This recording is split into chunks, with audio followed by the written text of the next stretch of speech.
And so for today's video guys, namin diri karon sa Liguacan Cold Spring. Tino kailan tubig. Bugno pa jud kayo guys. Na so far tinaw.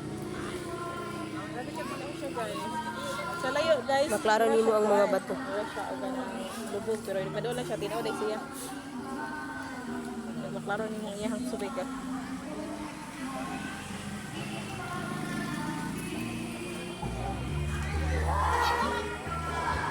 Liguacan Cold Spring.